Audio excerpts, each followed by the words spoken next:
Aujourd'hui, je suis à Brest. J'ai rendez-vous avec Loïc Caroff à la boutique Les Caves de mon père. Nous allons y découvrir le rhum vieux Trois-Rivières, 5 ans.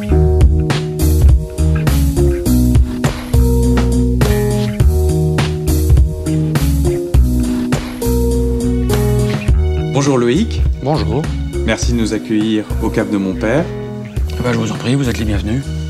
Aujourd'hui, on va parler du rhum agricole Trois-Rivières, 5 ans. Avant de le déguster, est-ce que vous pouvez nous raconter un peu l'histoire de la distillerie et nous parler un peu de ce rhum?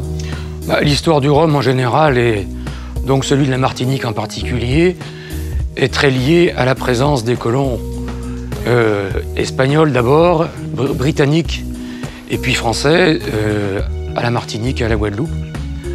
Donc elle est assez ancienne, elle remonte au XVIIIe siècle. Et Trois-Rivières est effectivement une appellation emblématique de la Martinique,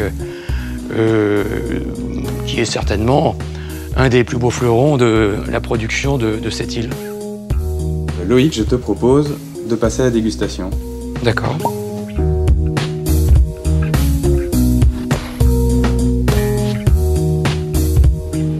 Donc, comme tu peux le remarquer, ce rhum est une couleur plutôt cuivrée, un peu vieillard. Et j'ai envie de dire que la couleur est à la fois significative de deux choses. D'une part, du chêne que le distillateur ou l'éleveur a utilisé pour le vieillissement de son rhum, et d'autre part, de la durée d'élevage. Alors ensuite, on peut donner un premier coup de nez. Qu'est-ce qu'on peut dire? On peut dire qu'on a tout de suite une certaine complexité qui s'exprime. On a quand même, je dirais, du fruit, on a des agrumes, on a des éléments floraux, c'est très élégant. Alors on peut peut-être le goûter.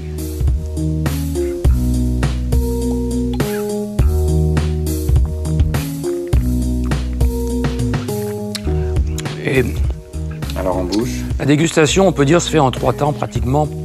Parce que justement, c'est lié à la complexité.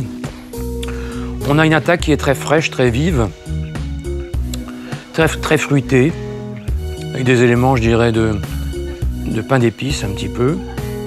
Un goût puissant? Oui, mais qui reste équilibré, compensé par cette fraîcheur. Il n'est pas lourd, ça n'est pas un rhum lourd, il reste élégant et une certaine légèreté en attaque. Par contre, il a une bonne longueur en bouche. Et on a ensuite des éléments épicés, je dirais, caractéristiques de cette région, d'une part. La cannelle. La cannelle, muscade, peut-être un peu de poivre gris, et puis éventuellement quelques éléments boisés, mais très fins. Alors, ce rhum agricole, est-ce qu'on peut l'utiliser en cuisine ou est-ce qu'il peut se prêter à des cocktails, par exemple? J'ai envie de dire que avant de l'associer avec des éléments qui pourraient lui faire perdre son caractère ou sa personnalité, je préférerais le proposer soit en apéritif, soit en digestif. En apéritif parce qu'il n'est pas trop fort en alcool, il ne fait que 40 degrés, et parce qu'il n'est pas trop puissant au point de risquer de perturber une dégustation ultérieure au cours du repas. Maintenant, on peut aussi, à mon avis, le boire en digestif. Pourquoi? Parce qu'il a déjà suffisamment de caractère et il a cette longueur en bouche qui permet justement de prolonger agréablement le repas. D'accord. Et bien entendu, on va le boire pur, sans glace. Absolument. Loïc, merci beaucoup pour ces conseils.